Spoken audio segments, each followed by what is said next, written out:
Hey, and welcome to Old Game Save. We're having a really special episode today. It's our very first Christmas episode. We're going to do things a little bit differently. Instead of just talking about one game, we're going to be going guest by guest and talking about special memories of the Christmas and holiday season, gaming related. Today, I got with me my first guest, Max. How you doing today, man? I'm doing good, man. I went to work for like 2 hours and then came back home and it was like 9 o'clock. I was like, wow, I've got so much time to just wrap up warm because it's really cold over here. Who let that happen? Oh man, really getting into the season then, huh? Well, yeah. 2 days ago we had our first spell of snow. Oh, really? Yeah, so it was quite nice to see it again. But when I've got to drive through the snow in a buggy that isn't sheltered, snow hurts your face.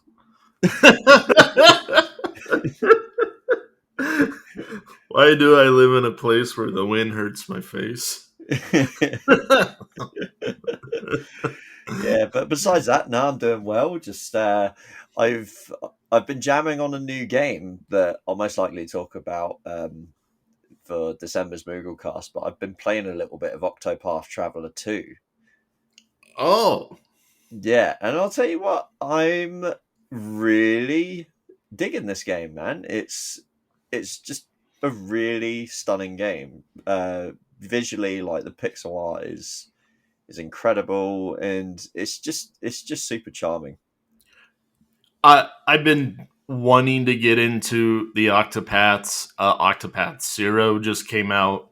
I also want to play Triangle Strategy, Yeah, but I got so many other games to play. I know, man. And I just started up Demon School the other day, oh and yeah, for those who don't know what that is kind of a indie take on Persona games, but it's very tactics based. okay. Is it Uh, like JRPG energy? Is it? it is JRPG energy, but Mm, it's all pixelated. It's really good. The story, though, might be a little bit off from what you kind of expect from Atlas, but it's also a smaller team. I'm loving the gameplay, though. The gameplay is quick mm, battles, and instead of turn based, it's all on a tactics grid. So you're right. doing that sort of thing. Okay. But yeah, let's get on with some good old Christmas memories. Let's. So, Max, what are some of your like favorite gaming Christmas memories? That's it's really hard to like pinpoint the actual favorite one. Of just as a kid that loved his video games, like growing up, like Christmas was always like the prime time for like new games. It was there was always a few games on that Christmas list growing up. Like every year, there's always something. Uh, Usually, it was a new console as well, either something brand new or maybe one of my consoles got a little bit too old or it broke and then there was another one involved because there was a lot of consoles coming out like when I was like sort of 8 to 13 years old. There was always something coming out every year. It felt like that anyway, but that probably wasn't the reality. But I mean, you had so much to pick from. You had like GameCubes, you had Game Boys, PSPs, and all sorts, man. Every year there was something. Um, but I've written down like five different memories that stuck out in my head when you asked me to think about this topic, and I don't think I'm gonna have time to do all five because we're a little bit limited. But I'm gonna.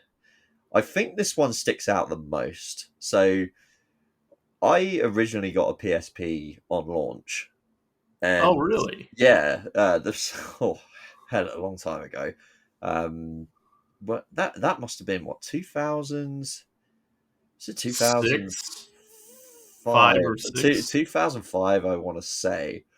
And naturally, like me and a couple buddies, like sort of got into the like the ROM or like sort of hacking jailbreaking scene, and that was kind of in its infancy back then. So we was able to like get PS1 games and stuff running on this thing, but it involved downgrading the system. So like, whereas most people upgrade their systems for like new features, back then we was doing a lot of downgrading, and we sort of accidentally downgraded it to the point where it just didn't work anymore. Oh. Yeah, so it became a brick, and there was nothing really we could do about it. So I think the following Christmas, the year after it released, I eventually asked for another one. Much to my parents' confusion, most likely, but they weren't as expensive as like a proper console, so I think I got away with it. But anyway, um, come Christmas morning, uh, I had my sack of gifts, and I don't know about you, but like I always like when I'm given a bunch of presents, you like open up the small ones first, the cards, you open up the smaller ones, and then you gradually get bigger and bigger and bigger. And I remember opening up like a bunch of presents to the point where I think I've gone past the size that a PSP, like PSP sized Christmas package might be, and I'm thinking, oh, okay, well, maybe I can just buy one with like the money that I've got and any more money that I might get later on. And it got to the very last box, which was quite large, and I'm thinking to myself, this must be like the big present that my mum and dad usually do. And I'm just like, what the hell could this be? I don't remember asking for anything that could be this size. I unwrapped this gift, and it is what appears to be a massive, like 64 pack of crisps, like a box. And I'm thinking to myself, what the hell? Absolute confusion on my face. Didn't realise actually that my dad, who's sitting on the other side of the room, has got a big grin on his face. And I've opened up this box, and inside is a smaller box with a PSP 2000 in there. And my dad likes to have a few jokes on Christmas, and I think that was kind of a weird. That's kind of a strange one for me. I can't quite remember how I reacted, but yeah, it was like one of those like, phew,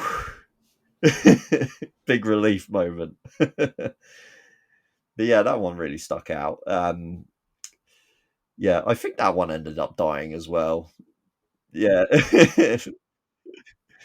So yeah, that my third one ended up being like a PSP Go. I think the Christmas after that, but that wasn't brought for me.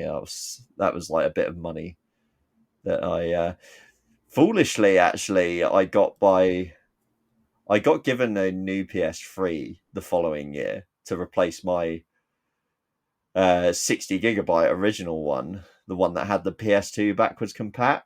And stupidly, I traded it in so that I could buy a PSP Go, and that's probably the worst decision I ever made. Yeah, but I man, I was so stupid. Like, all I needed to do was a little bit of research because I just wanted a PS3 that had a bigger hard drive, and I could have just done that myself. Yeah, but these the lessons that we learn.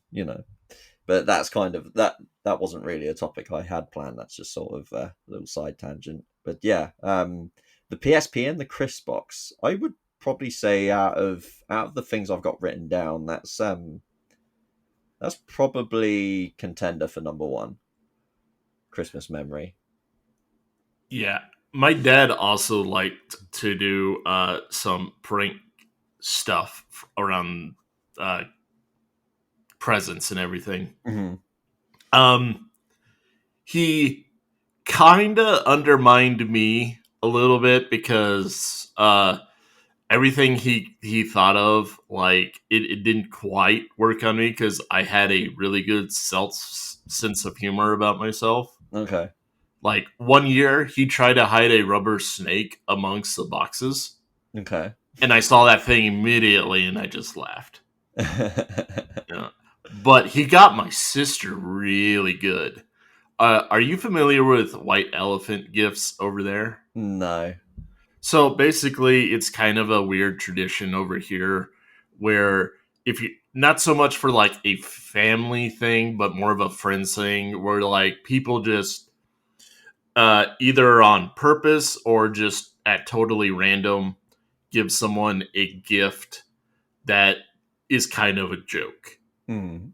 Um, Nothing really too special about it. It's usually done at Christmas parties. Well, someone gave him like a few days before Christmas a kind of a camping portable toilet.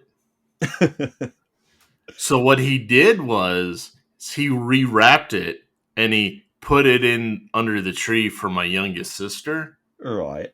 And you know how kids are competitive and shit, right? Yeah. Especially when it comes to like siblings. Like me and my other sister were like, hey, why does Marissa get an extra gift? And my dad was like, Oh, right. Okay. hold up. He put his hand down. He's like, just watch. And she unwraps it, and she sees like the portable toilet, and she starts crying. It's like the last present too, Mm. and well, me and my sister busted up laughing because we're just watching our youngest like just have a mental breakdown of getting a fucking toilet for Yeah. Christmas. Yeah. What a But the rest shit of present. the rest of her presents were great. I mean, it'd be really cruel if that's the only thing she got. But Yeah. Yeah. It was. uh, Oh, that's a shame that there was tears on Christmas morning. oh, I I probably had don't my call it fair a share shame of at all. those, but yeah, I was Oh, definitely like sort of one of those kids, I think. But yeah, I think I think I learned to have a sense of humor by the time I was, I don't know, 15. I hope. yeah. Well, actually, it's funny you mentioned that because my dad did do pranks ever since he came into our family. He's really my stepdad, but I call him my dad. Yeah. Um, and one of the first Christmases we had, it was just me and my first sister. The other sister wasn't born yet, and uh, we get downstairs, and there are these miniature kid tents. We're like 5, 6, somewhere around there, like Hmm. tiny. She gets Barbie, I get Batman, and it's later Christmas night. We're done with the day and everything, and me and my sister are playing in our tents, and my dad sneaks into the living room. Not We don't know he's there, and he just comes to the backside of the tent, just "Roar!" really loud, and I bolt out of there, and I must have destroyed the tent along the way Oof. because it's a cheap plastic thing. Yeah. And I stop halfway down the stairs, and I look down, and I start laughing, and my dad is just distraught about this like expensive Christmas gift he got me that he thought he'd be funny, and I Yeah. accidentally destroyed on the first night. Backfired a little bit then. Yeah. Yeah. Well, we live and Um. learn. Yeah. Yeah. What other memories you got? Hmm. I'm gonna combo two together actually because they're kind of similar. So I've got one. I've got two here that are kind of the same. So I've got uh, building a Little Big Planet level that's Tomb Raider inspired on Christmas Eve. Of course it is. Yeah, and I don't know. There was just something very warming about this memory. I must have like had a little bit of money already, and I just remember going to the shop early in the morning and just buying like some snacks for myself. And with no word of a lie, I just spent all day just grinding out. Well, I say grinding, I mean like sort of just getting all like creative, artistic, the way that Little Big Planet was intended to be played, and just making this huge like water level with like a tower that had like this key floating in the middle of it, and you had to go through all these different rooms to like hit these levers to raise the water level, and that would like raise the key, and eventually you'd have to fill it all the way up to the ceiling, and that would open up the exit. And I just remember I must have spent like a good 8 hour session on that, because I must have started like sort of 10 o'clock in the morning and didn't like finish until like it was like pretty fucking dark outside by the time I finished. And I was just like, yep, this is perfect. Upload. And yeah, I don't know. It was just kind of warming, just like having my snacks and just like sort of getting creative. And it was just a nice feeling to have on Christmas Eve. Yeah. Yeah. Nothing like a good gaming session on the day before Christmas. Yeah. And then similar to that was, I think, the Christmas that I got my first ever Xbox, which was an Xbox One with Halo Master Chief Collection. And this isn't actually like on Christmas, it was actually New Year's Eve. And I remember I'd had probably I'm not a fan of New Year's Eve. I think it's really fucking stupid. I just generally don't really celebrate it anymore. I think last year me and the missus sat in, and well, we went to the pub at like 7 o'clock and had like a drink. And then we went in and saw the New Year in at home, just like sat and watched TV. But yeah, I the reason why I don't really like New Year's Eve anymore is because I've had so many shit New Year's Eves, Oh, and I think many people can relate that like it's always like a, it's always hyped up, and like the hype is bigger than the event itself by the time it's over. And I think pretty sure that the New Year's before this one, I had joined my like a mutual friend, one of my friends, and we had went to this house. Knew absolutely nobody there, and I was there like 4 hours, and this mutual friend had disappeared like after the first hour and didn't tell me. And oh, I was stuck in this house. I knew absolutely no one, and then had to pay for a taxi, which was like triple fares because it was New Year's Eve, back home. And yeah, just like every New Year's has been fucking bad. So this particular one, I said to myself, I'm not fucking doing anything this year. I've got a brand new Xbox. I've got Halo, and I'm playing through Halo Combat Evolved for the first time, like properly, all the way through. I'm gonna enjoy my evening. I'm gonna get a takeaway, and fuck that it cost a little bit extra because of New Year's Eve as well. I'm gonna grind out Halo and just finish it. And I did exactly that. And it sounds like kind of sad to say, probably for some people might hear this and think, "Oh, that's really fucking sad," but it generally was like one of the best New Year's Eves I've ever had. Just like being in my own company and just like see like this was so much better than all the other years that I've had. And I've had some fucking shite ones. So yeah, I try not to fall into the hype of like going out for New Year's Eve anymore. It's just not for me. yeah. New Year's Eve, it's one of those things like it's really for party people. Mm, Me and yeah, my I agree. me and my friends will kind of do something light, and if I don't join them, I'm making a lot of money doing Uber. Oh yeah, Yeah. yeah. He must be making bank. It's the busiest night of the year. Yeah, of course. But then you're dealing with like people who like I haven't drank since I was 21, and then like, All dude, right. Here's a bucket. yeah, Oh uh, god, and that's another reason I don't really do it anymore. Like the hangover's just so bad now. yeah.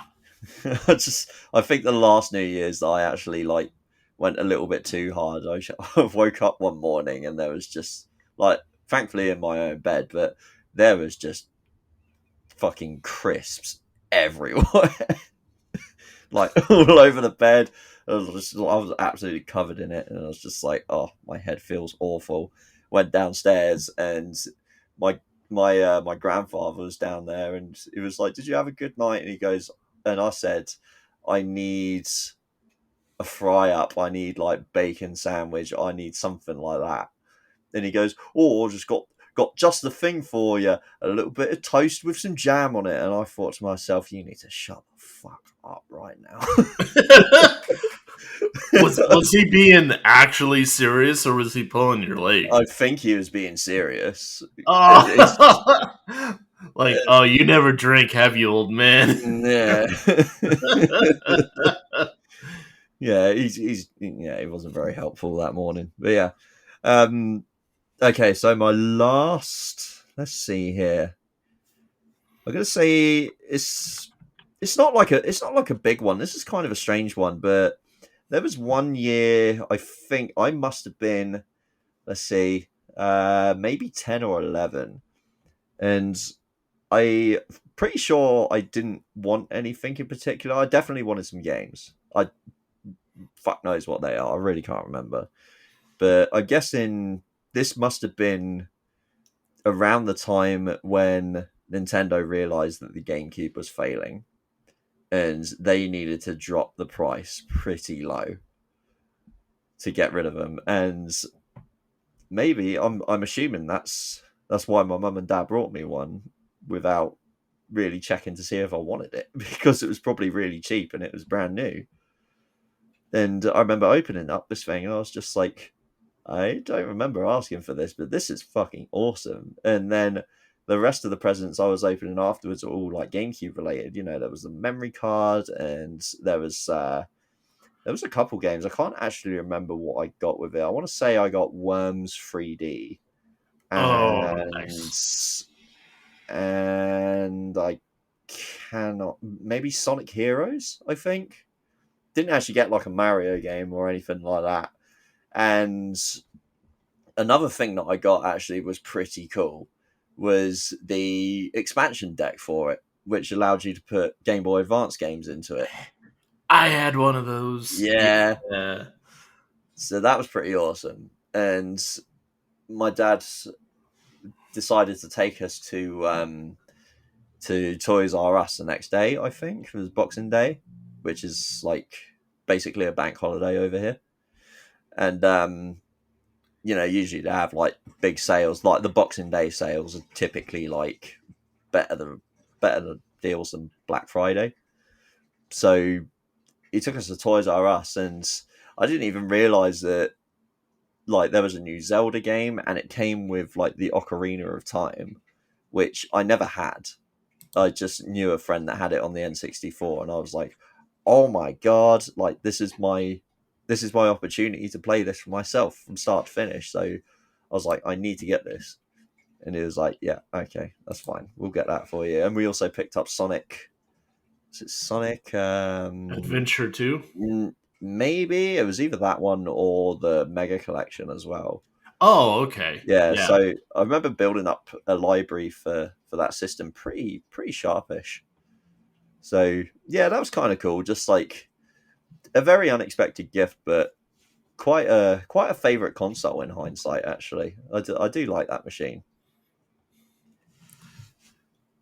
Oh, well, yeah, that sounds like a great time. Shout outs to your parents for knowing to buy a memory card. That's kind of a rarity, Yeah, I, th- especially when you don't ask for one. I think they must have they must have learnt that throughout the years, because obviously I've got an older brother as well, and Ah, he had a PS1 which needed a memory card, and I do remember Dad saying something about that recently. It was just like, oh yeah, we bought him a PS1, and it was like, oh, don't they save onto the disc, or like most parents think would? That's how it works, but yeah, they had to go and get him a PS1 memory card, and well, then they got him a PS2, and they had to get him a memory card for that. So I think they realised by then that you needed memory cards. yeah. It's kind of weird that that time of memory cards, it seems so long, but it only lasted two consoles.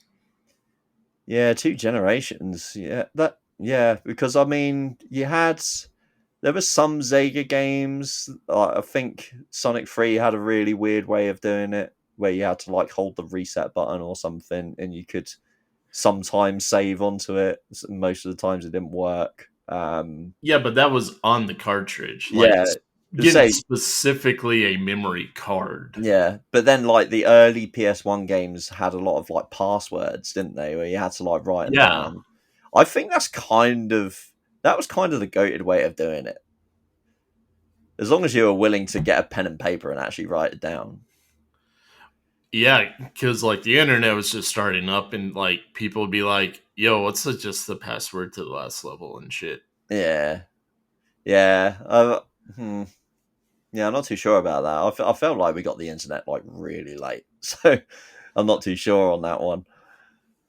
I remember using the internet for the first time around the PS1 and N64 generation. So Oh, I don't think we actually got internet on a real computer until I'm pretty sure like around PS2. See, maybe I don't know if it was late over here or whatever, but yeah, yeah, strange. well, Max, thank you for coming on to this Christmas holiday special and sharing some of your memories. Any last things before we let you go? Yeah, just obviously you can catch me and Zach, who you're going to have on in a bit. We host the Mooglecast on the Trophy Talk Network, where we talk about a variety of video game related topics. And you've been a guest on there a couple of times. We spoke about the N64, and we talked about some of our favorite sort of video game soundtracks. So yeah, we got a variety of shit going on over there. We're thinking about a couple of changes to the show, like things that we can add. We want to upgrade the show. We don't want to we don't want to downgrade it like I did my PSP, but yeah, some new things coming. Yeah, come check us out, Trophy Talk Network. Yeah. All right. And then we're going to move on to our next guest in a moment.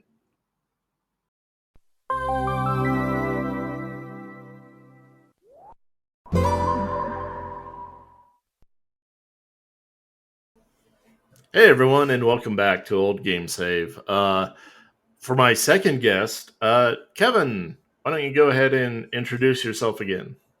What's up, Jordan? Yeah, it's the Portland Kevin coming in to share some holiday gaming memories with everyone. Yeah, and you already heard our first segment with Max. I can't wait to keep on going. Why don't you just go and just jump right on in and tell us like some of your favorite Christmas gaming memories? Some of my favorites. So, like, the first game that I ever remember getting as a holiday gift, I think, was Jurassic Park for the Super Nintendo. And I remember saying that, like, oh, like when I was that young where I would still count how many games I had for a system. And so I would be like, oh, this is my third game for the Super Nintendo, and it was Jurassic Park. I be being so young and trying to play this game, I did not know what I was doing and didn't know what to do in the game, but I still just had fun running around, seeing uh, raptors like jump out from the bushes, and then you could go into some of the buildings, and it would turn into a first-person Doom kind of like game. not with like fast enemies, but they would be a lot slower, and you'd have to like hunt the raptors and the Dilophosaurus inside the buildings. So it was really cool. It was really fun. But I never actually beat the game until I was in high school when I went back and tried it again. So, but getting that game, it was just so cool to unwrap that. So that is like the earliest memory I have of getting some sort of video game for Christmas. I'm sure I got other ones earlier than that for the holidays, but that's the one that I remember the most, or at least for my early years. Uh, Have you then ever seen the picture of the fridge full of Jurassic Park Super Nintendo games? yeah, yeah. Or is it the Jurassic Park video cassettes? Or has I'm the guy done the Super Nintendo game too? I'm pretty sure it was just the Super Nintendo game. Okay. Um, Now you got me googling.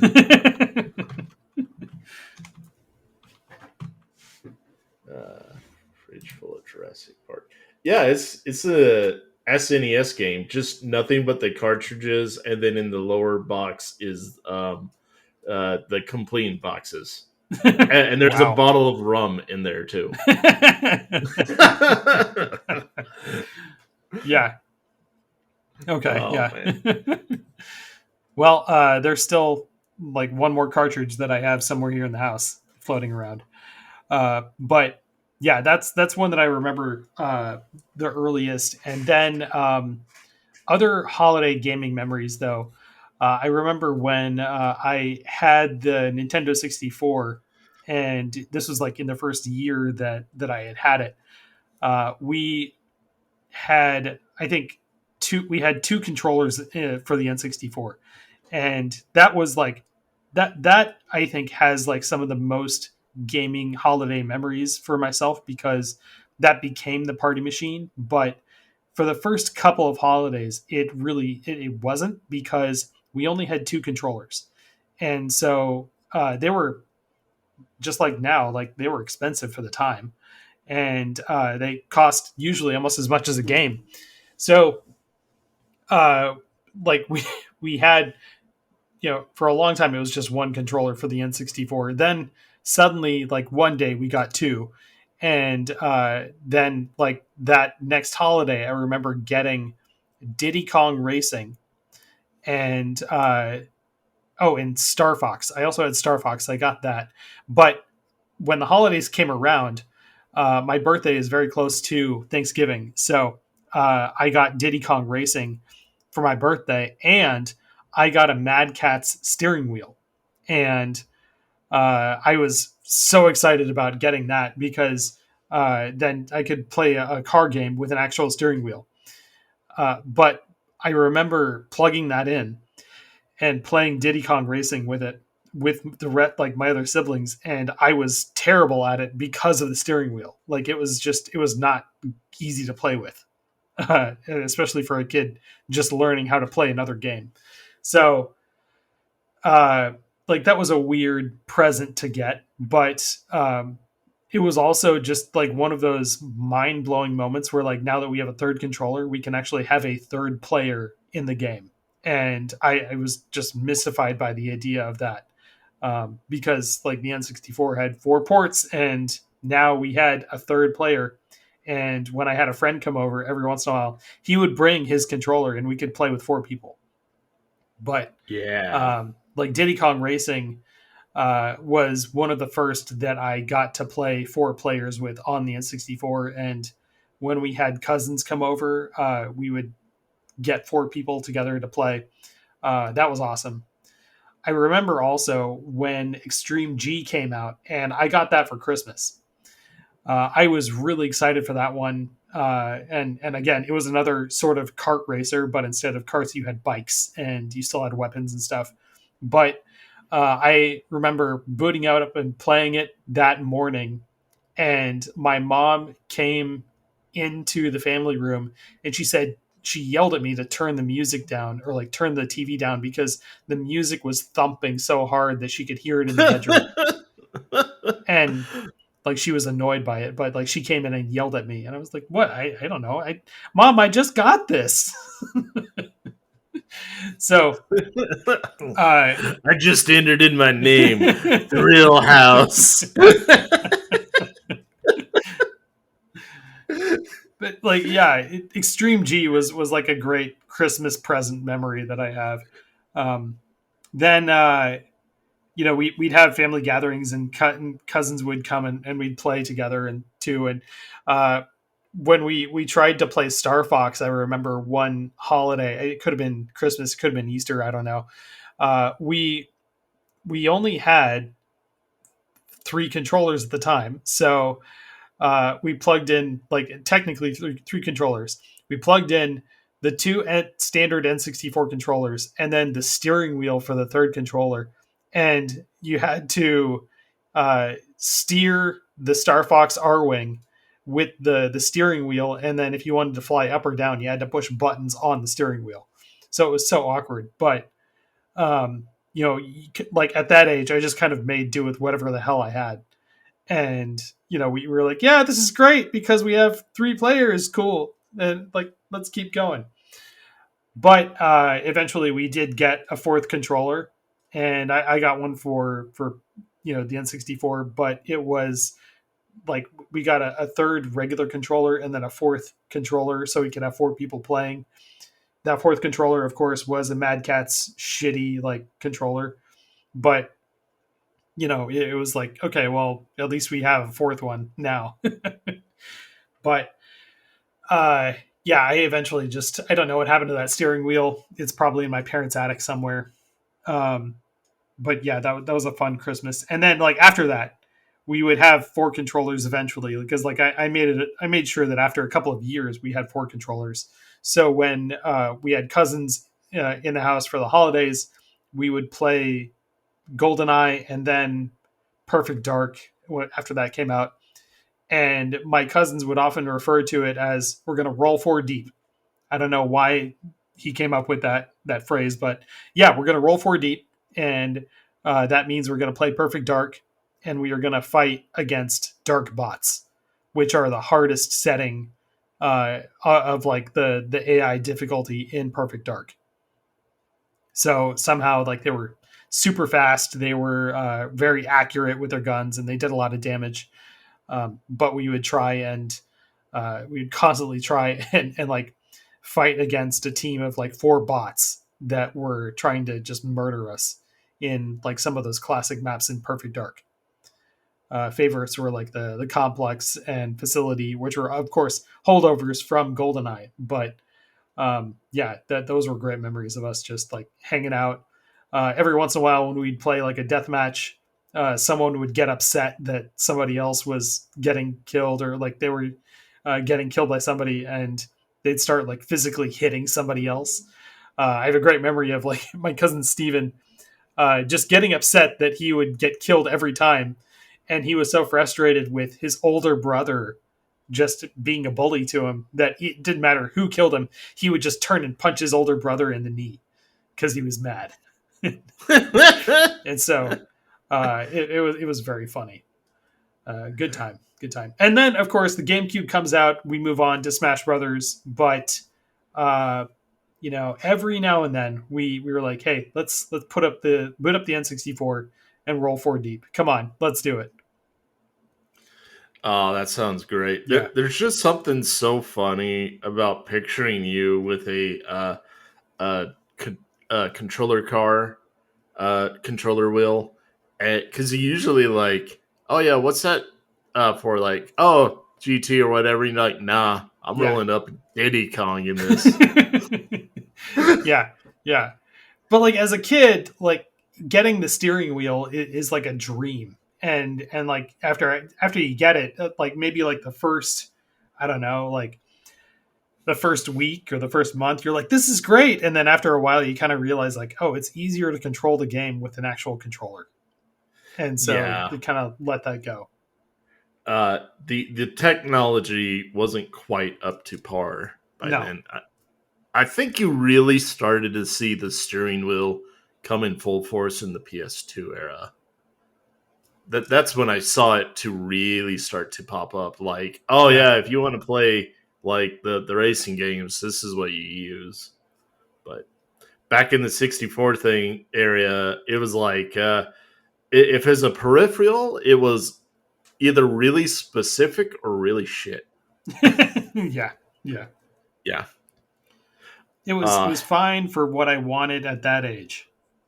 Yeah. Yeah. I can't remember what memory you were talking about, but it triggered one in my mind. It was actually a bad Christmas gaming memory. Oh no. So this is something that I think you could relate to. I am not a sports guy, whatever, but fuck, man, NFL Blitz and NBA Jam, right? Yeah. Like those games are awesome. So I asked for NFL Blitz for Christmas one year. My parents were like, "Jordan wants a football game?" And I should have explained why. I should have said, uh, it's not what you think. Like this game is actually awesome. Well, they just thought I just wanted a football game. oh So no. I get Pro Quarterback Club 99 one year. And man, it is like, this ain't it. This is Yeah. not. No. Yeah. This is boring football. I want the very arcadey, like, I want to smash into the guys 20 times before the play fucking ends football. Yeah. Yeah. I want the midway code so I can have fucking Raiden uh, on display while I'm playing whatever team, you know. Uh, but yeah, that was a bad gaming memory. Yeah, I That's hear when you. the parents did not get it. Well, yeah, So, that's the equivalent of, like grandma saying like, "Oh, he likes the Mario game, so hey, Bubsy, he's Mario, right? So I'll get him oh that." yeah, yeah. Yeah. You got any other memories or? Anything else? Well, like now we're coming up on Thanksgiving and Black Yeah. Friday. Is always a great time to go shopping. One of my favorite Black Friday memories is the first time that we went to Best Buy for Black Friday, and it was all downhill from there after that. But this one year, and it was the first year we went. It was when the Dreamcast was on its last legs, and Best Oh, Buy was clearing house. They were getting rid of the Dreamcast, and it was Black Friday. A lot of stuff was on sale. So my younger brother and I both went to Best Buy at like 5 in the morning, stood in line and waited for the doors to open, and then booked it to the Dreamcast section at Best Buy because everything was on sale for super cheap. We grabbed a Dreamcast, we grabbed 4 controllers, and we were standing at the games getting what we wanted. And the place was so crowded that nobody else could get that wanted to get to the games could. It was so crowded that we couldn't move either. So we were just kind of stuck. And people would start shouting out game titles to us, and we would start handing them back to these people. And we were just like, well, we're not going anywhere. We can't go anywhere. So here, you want Sonic? Here you go. Oh, you want NFL Blitz? Here you go. And Soul Calibur, here. And we were just like trying to help people out because, the sooner we could get these people to move, then we could move. But it yeah. was just really funny how like we got what we wanted because we were there first. And then we became the dispensers of games in that area. So it was cool. But yeah, it never felt that epic after that for Black Friday. Even when that one weekend where like we drove down to GameStop to get a Wii, and my younger brother was so excited. And like I have 5 brothers and sisters, so I'm not going to specify which one, but this was a different one who was much younger, and he was just excited to get a Wii. And we got to GameStop, and we were the only ones there. It was like 5 in the morning, or even earlier than that. But he jumps out of the car as soon as we park and runs up to the glass and looks inside, turns around and shouts out, "They have 5! They have 5 Wii!" And it's like, okay, cool. cool. Like, we know we're first in line, so we're gonna get one. Cool. Oh, Yeah, and it was hard to that's get great. that year because it just came out. So yeah, great gaming memories for just like holiday shopping and stuff. We got it and then brought it home, and it was supposed to be a Christmas present. So, however, at the time, like I was like, I want to plug it in and make sure it works because I don't want a fucking red ring of death thing happening here, because that had Oh just happened to yeah. the Xbox 360 a year before. Where like 1 in 4 Xboxes that got home, when you plugged it in, they just didn't work. And so it was one of those things like, let's plug it in and make sure everything works, because I was worried that time that like it was another 360 situation. Thankfully, no, it worked fine. And Yeah, then, like we that's played a Nintendo magic for you. yeah, we played a round of like the tennis game, and then boxed it back up and gave it to my parents and said like, here you go, like we'll see you in a month. Nice. Mm-hmm. So yeah, Well, that was awesome, Kevin. yeah, Um, thanks. Before we go, where can people find you? You can find me mostly on Discord at the Portland Kevin, and I run the PlayStation Plus Game Club. Coming up, we are going to be talking about the Blueprints, and Jordan, you were going to be on that episode for Blueprints, and man, that is one hell of a game. Very excited to talk about it with you. Yeah, I don't even know where to begin. Maybe start with the foyer. That's where everything starts. That's where you start. Yes. Start with the foyer. It's the entrance hall. Yeah, it's the entrance hall. Yeah. Yeah. Man, I don't even know how we're gonna talk about this game. Well, you said you start with the foyer. I hate to tell you this, but I haven't even found that. So if there is a room called the foyer, then I don't know where it is. There is, and I just found out about it the other day. I found out about a whole bunch of other rooms I never found. Oh no, there is the foyer. No, there is, and I have found it. So yeah, no, it's there. I found out about the planetarium, but we'll talk about that another day. Yeah, the planetarium. There's the observatory. There's the conservatory. Oh, that is a key tile that I found that I was so excited to start using, and then after a while I was like, well, I don't really need to use this. It's good. The armory, the kitchen, the dining room, the dining hall is like just key to so much success. Oh, speaking about Christmas, have you come across the Bordeaux? Yes. On Christmas Day. Yes, yeah, I was very surprised. Yeah, that's a cool secret. In this game, Blueprints. We'll talk about it. That episode might be out when this comes out. Go find that on the PlayStation Plus Game Club. But yeah, in that room, there's a hint about Christmas in that room, and then if you go on there on Christmas Day, it's full of presents and a Christmas tree, and you get gems, which are very important, which we'll talk about another day. But that's a cool Christmas secret. Yeah. Anyways, thank you again, Kevin. I appreciate your time. And then let's move on to our next guest. Yeah. Thanks, Jordan.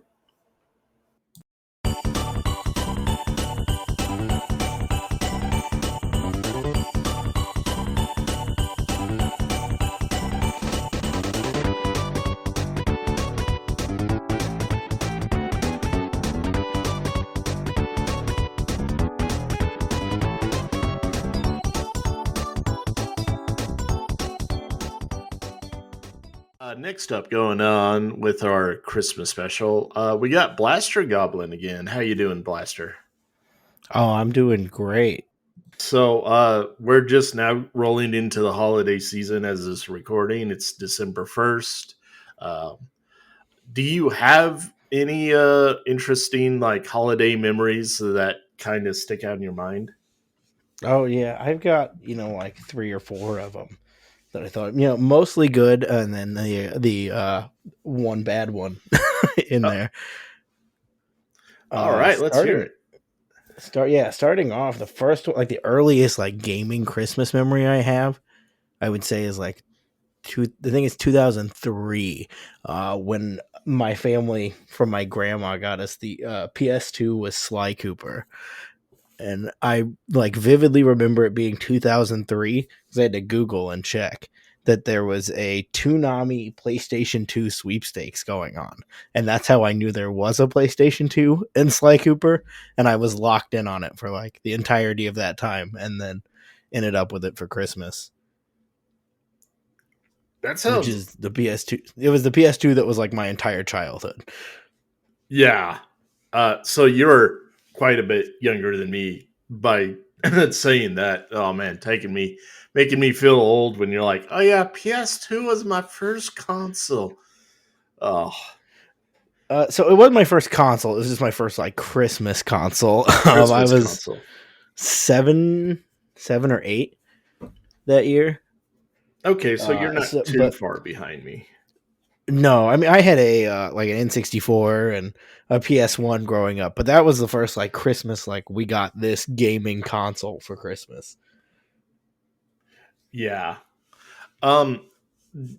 So, like, where was the Sly Cooper like the only game series you got that Christmas, or Yeah, did you like it save up was money and get something like right afterwards? no, it was. I mean, I was like 7 or 8, so it was like this is it. We got Sly Cooper, and that's what we played until something finally arrived.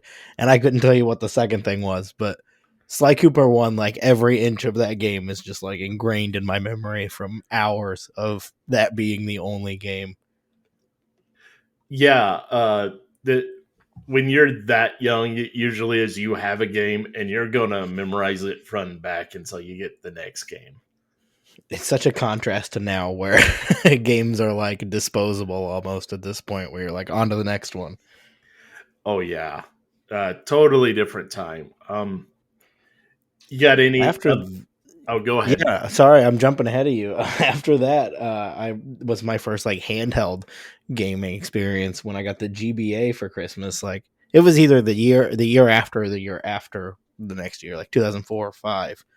I remember my brother and I both got Game Boy Advances, like the specifically the like indigo blue one, like the one you see on every like promotional poster or anything for the Game Boy Advance. Yeah, I And had that one too, starting out till I got an yeah, SP. that's like the only color anybody had. If you had a different color, you were the coolest dude around.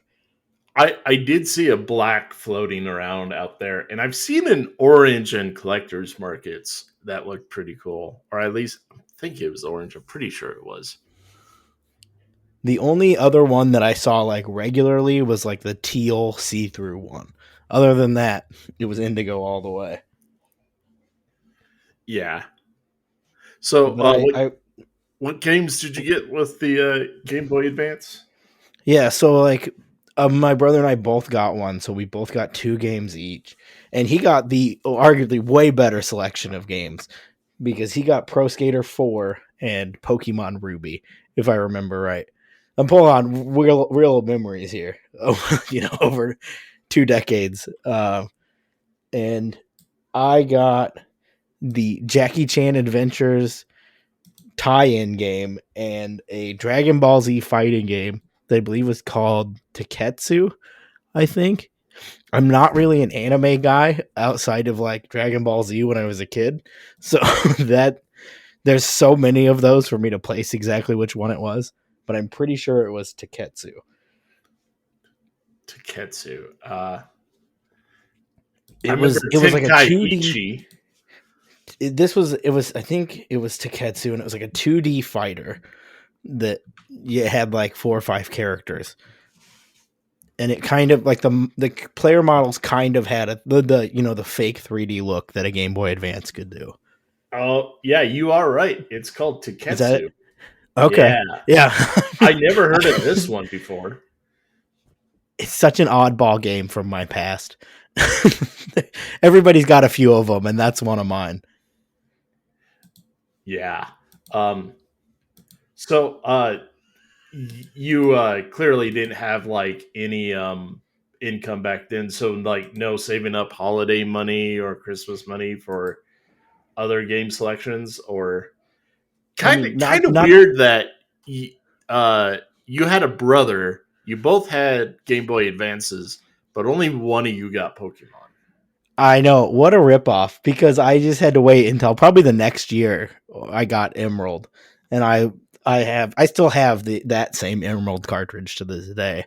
Like the battery's depleted on it, but I still have it with my save from then. And I just had to sit around with. I mean, we swapped things out, but clearly you can't play someone else's Pokemon. So I did get some Pro Skater 4 in, but he had the way better selection than I did. Yeah. Man, forgot where I was going with this. But yeah, like back in the day, what some of us wouldn't give to be able to like play 2-player Game Boy games against another person, especially Pokemon. Oh yeah, like I knew a bunch of people that had Pokemon, but no one ever really had like a link cable, or like I Yeah, remember there was a period where we had like these wireless ones that you clip on there, and they just never worked. They never ever worked the way they were supposed to. yeah, wireless technology really sucked back then. We have And gone then, a long ways. well, when you would find somebody that had like a working link cable or whatever, nobody ever wanted to like play anything. It was just like, give me some of your Pokemon and I'll give you some of mine. And that was the extent of Game Boy multiplayer. Yeah. Um, so you got any other like major holiday stuff or like games you would play around the holiday with people? I don't. I mean, I've got a couple other like big like console memories. Yeah. Like the next one that I think of is when I got the 360 for Christmas. Now, all of these, if you haven't noticed, they're all like a few years past launch. You know, like when you're a kid, you don't usually get the launch console. So like, I was getting the GBA after the DS was out, and I got the. I specifically very vividly remember getting the Xbox 360 in 2009 because it was the year Modern Warfare 3 came, or Modern Warfare 2 came out. And then I chose to get Halo 3 with it instead. And best choice I've ever made. Yeah, I'm not much of a Xbox guy, but the original Halo almost made me get one because Yeah, that everybody was playing that back then. I was PlayStation up until this, and this is what converted me. I had a friend that had a original Xbox, and we would play Halo 2 on it all the time. And then he got a 360, and I was like, I gotta get a 360. I do not care about the PS3. So I was so like dead set on getting Halo that's what I needed. That I ignored Modern Warfare 2, which had been out for a month. And I was like, I do not care. I really need Halo. And the 360 that I got was like the original model. It did red ring. It red ringed like 3 times. But it was so old. It was like a refurbished model that when I got it, it had the like original Blades dashboard. And we're talking like 4 years into that console life. So that dashboard had well been gone. And I turned it on. I was like, I've never seen this. I don't know what this is. And like at that time, at least where I was in rural Illinois, we didn't have like good internet, or like that didn't have any Wi-Fi connections, and there wasn't like a router in my bedroom or whatever. So I didn't have it. I was just playing like single player, not connected to the internet. And when I finally did get Modern Warfare 2, I put it in and it updated the dashboard. Like there was something about putting that disc in that updated the dashboard manually with no internet. This is the craziest thing I've ever seen. I think about it to this day, that they just have Xbox updates on the Modern Warfare 2 disc. I never heard of that happening. That's interesting. I've never heard of it either, and I don't know how to explain it out of my 13-year-old little kid brain. But it happened, and there's not another way it could have happened. Yeah. So you said you also had like a bad holiday one. I'm kind of Oh curious yeah, on that. oh yeah. So that 360 that I said red ringed 2 or 3 times. Eventually, it was just there was no saving it, and I had to upgrade to the 360 Slim. And at that same time, the Xbox Connect had released. So I believe the Christmas that I like the year that I got the Slim, I saved up, bought the Slim or whatever, and then that year got the Connect for Christmas with Connect Adventures. I think was the pack in and Dance Central, and I have never been more disappointed. I don't think in a Christmas present. And I tried to justify the Connect, and it was like ride or die trying to be the Connect fanboy for years. It never took off. Was that the Star Wars dance one or just a different one? So no, I had just it was just Dance Central, and it was kind of like it was basically what Dance Central would like be what Dance Central would take it or Just Dance would take its thing from. Like it was just like a game with characters and you do dances to like modern pop songs. I'm not a dancer, I can't say I played a lot of it, but it was one of the two games I ended up with. Yeah. I just Probably remember like one of 3 Connect games I own still, honestly. yeah, I just remember when the Kinect first came out, they came out with like that Star Wars one, and everyone's just like, "What the fuck is this shit?" A meme of a game, if there's ever been a meme game. Oh my god! Now, I will say there are like 1 or 2 good Connect games out there. Kung Fu High Impact is always one that I will put out there if people are asking about Connect, because it's like a ridiculous 2D ninja game that puts like you're the character on the screen and you just swing your arms around to fight ninjas. It's a blast. It's really stupid. Other than that, there was never joy from the Connect for me. Yeah, I'm glad I never got one. I remember like the PlayStation Eye is the closest thing to the Kinect, and that actually I think dates back clear back to the PS2. They just kept using that primitive camera for like those types of games, and I think they realized let's not go full Kinect here. Yeah, I mean eventually the Kinect got relegated to like the voice command machine. Like I recently last week started playing Dead Rising 3 for streams, and there's like a bunch of Kinect integration with Dead Rising 3 because it was a launch title for the Xbox One when they were trying to, push the Kinect 2. Yeah, And justify all of it. its integration is just like you can yell "Hey!" and the zombies will come towards you.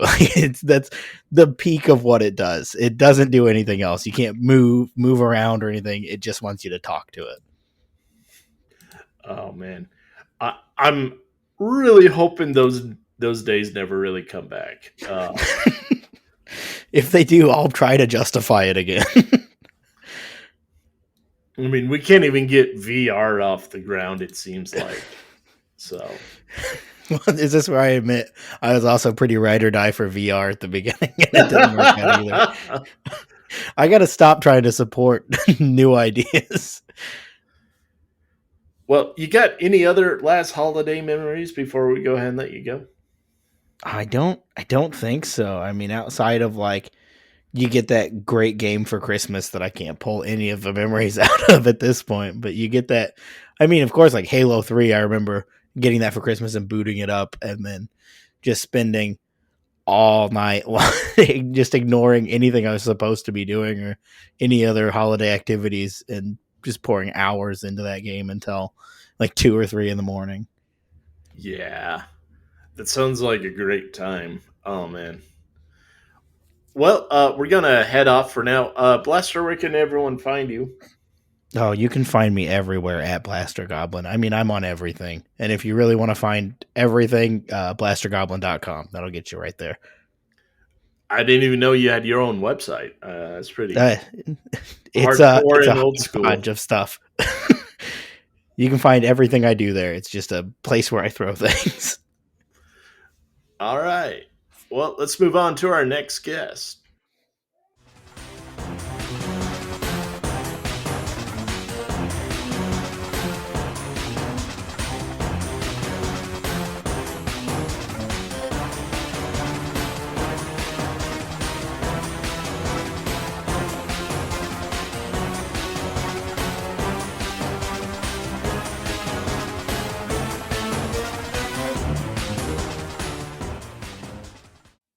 All right, and for my last guest of the holiday special, why don't you go ahead and introduce yourself?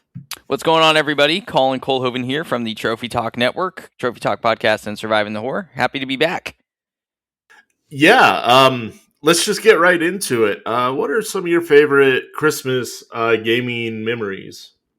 So I think for me, one of the ones that always stands out is in high school when I was playing games a bunch on the Xbox side. Gears of War was a big franchise, and it was pretty consistent that for, I believe, Gears of War 2 and 3, I received both of them as Christmas gifts. So I have this kind of core strong memory of waking up, getting it, and then instead of going and hanging out with the family in the living room, I would go back and just play about 4 or 5 hours of the campaign of Gears of War. So that definitely stands out to me. Another one that really stands out is when I got my GameCube. I discovered it early by mistake. It was being wrapped and set aside in the guest room of my house, and I went in there when I shouldn't have been, I suppose. And so I saw I was getting a GameCube. But yeah, that first year I got Super Smash Brothers Melee and I got Luigi's Mansion, and it was just like an amazing 2-game combo punch there. So I spent a lot of my Christmas break from school playing some GameCube. That kind of reminds me of the time we got our first computer, and I was looking for my mom, and I thought she was in her closet or something. Dad was setting up the computer, and he was absolutely pissed when I saw it. He's like, God damn it. Oh, he didn't believe me when I said, I'm looking for mom. And he's like, sure you are. I'm like, I didn't know. Yeah, it was the same thing for me. I wasn't purposefully searching out gifts early. I just, like, the door, I don't even think it was closed, if I remember correctly. It was just like the presents were on the other side of the bed on the floor. And I happened to, like, go around the corner and be like, oh, okay. You know? But yeah, so pretty cool. Modern gaming stuff is different for me, though. Like, I still get gaming related things for Christmas, but it's just, you know, you're spending more time with family. When you start work as an adult, you don't get a Christmas break of any kind. A lot of people haven't had that in years at this point. So it's just like, you know, you don't associate it the same way as you do when you're a kid. I think having those couple weeks off of school or away from school or whatever really helps to get some core memories going for Christmas time with games. Yeah. And like, aren't you going to be a dad soon or already one? I'm a dad in a little less than 2 months. So this is my last Christmas before a kiddo. Obviously, I have a feeling you're a decent human being. Be like, if the kid likes whatever they like, it'll be fine. But there's also that hope. Man, I really hope they're into gaming. I really hope so. Yeah, or at least if they don't actively play games all the time like I do and like, you know, prioritize it with their hobbies, maybe they at least like understand why people love it so much. That's really all I can hope for. And by the time that kid will like get a real consciousness and personality, there's a chance like the PS6 will be out. Oh, totally. That might be the last traditional gaming console. So yeah. Like, yeah. It kind of makes you think, okay, if this kid turns out to be similar to me, like, how am I going to surprise it with games? Like, do you think you'll just like download it the night before Christmas and just let them discover it themselves? Or that's a really good question. I mean, I can think to some of my younger nieces and nephews who are into, or cousins who are like into games, and what usually happens for them is like we get them a Roblox gift card, or we get them a Fortnite V-Bucks gift card, or we get, you know, Apple Arcade or whatever. And I wonder if it will just end up being like, hey, check your skins because I gifted you a skin on Christmas, or like, I don't really even know exactly how that's going to look once the whole console space disappears. But hopefully the retro game scene is still alive and well. And by retro, by the time my kids, you know, at that age, retro is basically going to mean PS4, PS3, you know, so it'll mean, yeah, maybe surprising them with some of that stuff, or statues and memorabilia around the franchises they like. That's always a good thing as well. You played lots of Gears of War around the holidays. I'm kind of surprised because you both swerved to Xbox and Nintendo, and you're known more of a PlayStation guy, as far as I know. So totally.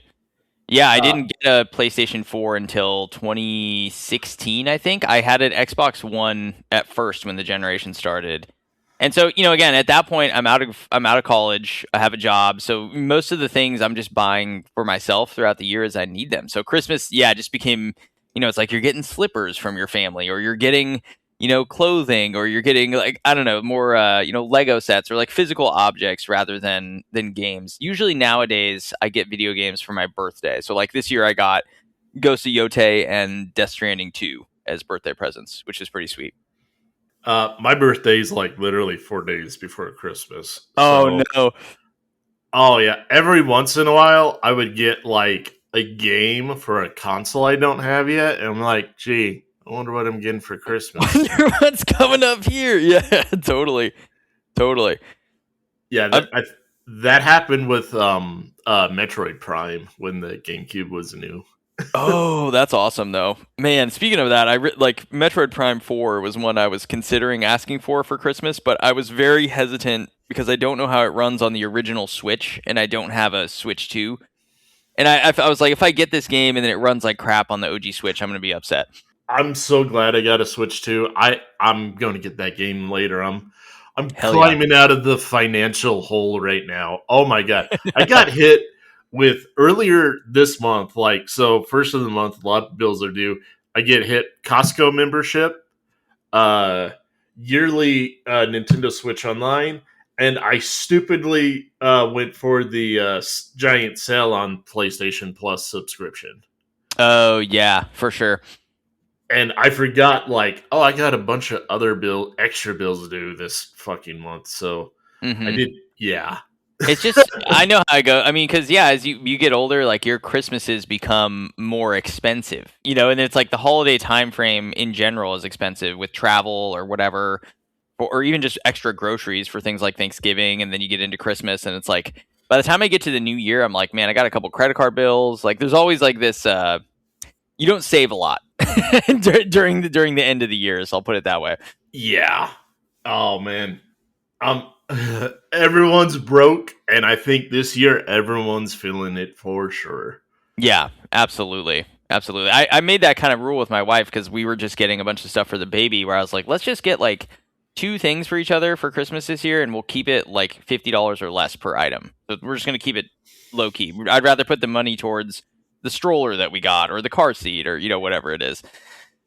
And you're just about entering fatherhood, man. All those expenses, and that hospital bill ain't going to be cheap either.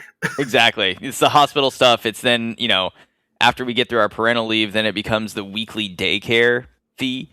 If you're not lucky enough to have family around that can watch your kid, every day consistently, then you're going to pay daycare, and it's going to be at least $300 a week. So hope you plan for another $1,200 a month.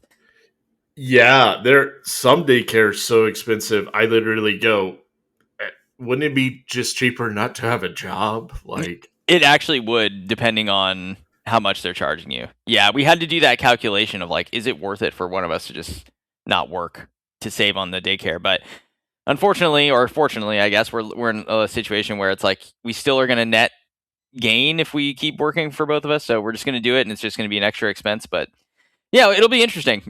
I'm not necessarily looking forward to that. I don't think I will be getting myself mini games next year. I'm just gonna maybe Christmas next year, dude. I'll ask for a couple things. Maybe GTA 6 is on the Christmas list for next year. Yeah, it almost seems like you would get GTA, and then you're coasting on like PlayStation Plus for the rest of the year. Yeah, I'm coasting on my backlog, dude. The one other game that I told myself for sure I was gonna get was Resident Evil Requiem when it comes out, because I'm just such a big Resident Evil fan. And then beyond that, I'm like, all right, we're just going to see what happens. I have plenty to play in my backlog, and PlayStation Plus I've claimed over the years. So I'm just going to try to do that, try to focus on that stuff. Yeah, I personally am excited for Requiem too. It looks really bizarre, and I still like, okay, how's this going to connect with everything else? Right. I'm hoping it's different enough from the Ethan saga, which like the settings itself was great. The only thing that sucked about it was Ethan. Yeah, I agree. Horrible character. I mean, I know what they were going for, right? He's a stand-in for the player. He's not supposed to have a strong personality, but I didn't find his story arc very compelling at all. And the games were like, I think RE7's amazing. I think RE8 was really fun when I first played it, but I like have no desire to replay that game thinking back on it. And I'm hoping that Requiem's a bit different. I hope it ties in more to the traditional settings and lore of like the OG games, which I think it will. And supposedly, rumors are saying we're going to get another, or actually, no, there's a post. We're going to get some info on it at the Game Awards. So maybe an extended trailer with some more gameplay or something. So who knows? Do you remember if there's a RE game that takes place towards Christmas? Because that seems like it'd be a great setting. Like It really it's does. dark, snowing. Like in Village, it was that first part where it's dark and it's kind of snowy and you can't see shit before Yeah. you're in the village. That part Yeah. was actually terrifying. It was very scary. And the lichen noises are like coming in through your headphones and stuff. Yeah, that part was cool. I don't remember any specific things with the Christmas time frame. Most like all the dated stuff that we have, like around the Raccoon City incident and things like that, all happened in, like RE1 was in July, and then RE2 and 3 are in like the last days of September, 1st of October. So nothing really in the Christmas time frame. Parasite Eve though did take place around Christmas, I believe. So for like a retro survival horror game, that's one that I always think about. I never played Parasite Eve. Everyone tries to circulate that around like they need to remake this, but I think there are some weird copyright issues that they need to take care of because I don't think it's an intellectual property. I'm pretty sure it is, and I think it started as like a book and or manga adaptation before the game kind of did something different with it. So yeah, that's a good point. I don't know where the rights to the IP are currently held. But I do think it'd be cool if they at least, if you're not going to remake it, at least bring it forward as a classic on PS Extra and hopefully enable trophies. That would be great. And, since we're talking horror games and you're surviving the horror, like, and Christmas, let's kind of end this all together. I would kind of say a really cool Christmas horror game would be like Krampus themed, but what would you do? Yeah. The Krampus theme is very cool. Like doing something that plays with like the fantasy and the fantastical aspects of the holiday season could be really fun. I also think you could do something sort of like that movie, if you've ever heard of it, called 30 Days of Night, where it's in Alaska and there's a bunch of vampires. I saw that in theaters a long time ago. It was so good. It's a very cool idea. And like you could do something kind of similar where you just have this really tiny town, maybe a suburban town, and it's Christmas time, but then there's this invading force of things, ghouls or demons or something that are coming after you. So it basically just becomes a normal survival horror game, but it just has like the aesthetic backdrop of like Christmas lights on the houses and like things like that, which could be cool. I think you just described a horror version of Home Alone. Mm-hmm. Yeah, pretty much. Yeah, pretty much. It's like a home defense game, but it's vampires instead of the wet bandits. That's the difference. Well, I think that will do it for our very first Christmas special. Collin, where can people find you? You can find me mostly on Discord and PlayStation at CK Present, but it's CK Present everywhere: Xbox, Twitch, YouTube, etc. And then you can find me on the Surviving the Horror and Trophy Talk podcast, so you can come check us out there. Thanks for having me, Jordan. Oh, you bet. And it's been a pleasure as always. We'll see everyone later. I hope you all have an awesome Christmas, awesome holidays. From the Sage Temple, we just rebranded. Go check us out at the Sage Temple if you already haven't. And we got a Patreon at the Sage Temple as well, but just Patreon shout outs for now. Merry Christmas, everyone, and good night.